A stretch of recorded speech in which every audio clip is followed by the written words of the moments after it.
ഭൂമിശാസ്ത്ര പഠനോപകരണങ്ങൾ നോക്കാം. ഉയരം അളക്കുന്നത് അൾട്ടിമീറ്റർ. അന്തരീക്ഷമർദ്ദം അളക്കാൻ ഉപയോഗിക്കുന്നത് ബാരോമീറ്റർ. അന്തരീക്ഷത്തിലെ ജലാംശം അളക്കുന്നതിന് ഉപയോഗിക്കുന്നത് ഹൈഗ്രോമീറ്റർ. കൃത്യസമയം കണക്കാക്കാൻ ഉപയോഗിക്കുന്നതാണ് ആറ്റോമിക് ക്ലോക്ക്. ഗ്രീനിച്ച് സമയം കൃത്യമായി കാണിക്കാൻ ഉപയോഗിക്കുന്നത് ക്രോണോമീറ്റർ. ഉയർന്ന ആകൃതിയിലുള്ള വൈദ്യുതകാന്തിക തരംഗങ്ങളെ അടിസ്ഥാനമാക്കി ഭൂസർവേ നടത്താൻ ഉപയോഗിക്കുന്നത് ജിയോഡിമീറ്റർ. വാതകമർദ്ദം അളക്കാൻ ഉപയോഗിക്കുന്നത് മാനോമീറ്റർ. മേഘങ്ങളുടെ ചലനദിശയും വേഗതയും അളക്കാൻ ഉപയോഗിക്കുന്നതാണ് നെഫോസ്കോപ്പ്. ഉയർന്ന താപം അളക്കാൻ ഉപയോഗിക്കുന്നത് പൈറോമീറ്റർ.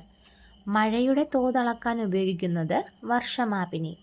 സൂക്ഷ്മതരംഗങ്ങളെ അയച്ച് അകലെയുള്ള വസ്തുക്കളുടെ സാന്നിധ്യം, ദൂരം, ദിശ എന്നിവ കണ്ടെത്തുന്നത് റഡാർ.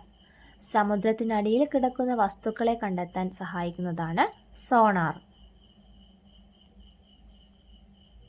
സൂര്യൻ്റെയും ആകാശഗോളങ്ങളുടെയും ഉന്നതി അളക്കുന്നത് സെക്സ്റ്റന്റ്.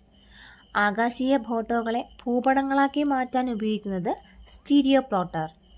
ഭൂസർവേ നടത്താൻ ഉപയോഗിക്കുന്നതാണ് തിയോഡോലൈറ്റ്. കാറ്റിൻ്റെ വേഗത അളക്കുന്നതിനുള്ള ഉപകരണമാണ് അനിമോമീറ്റർ. കാറ്റിൻ്റെ ദിശ അറിയാൻ സഹായിക്കുന്നത് വിൻവെയിൻ. കാറ്റിൻ്റെ തീവ്രത അളക്കാൻ ഉപയോഗിക്കുന്നതാണ് ബിഫോർഡ് സ്കെയിൽ. ഹരിക്കേനുകളുടെ ശക്തി രേഖപ്പെടുത്തുന്നത് സാഫ് സിംപ്സൺ സ്കെയിൽ. ടൊർണാഡോയുടെ ശക്തി രേഖപ്പെടുത്തുന്നത് ഭുജിത സ്കെയിൽ.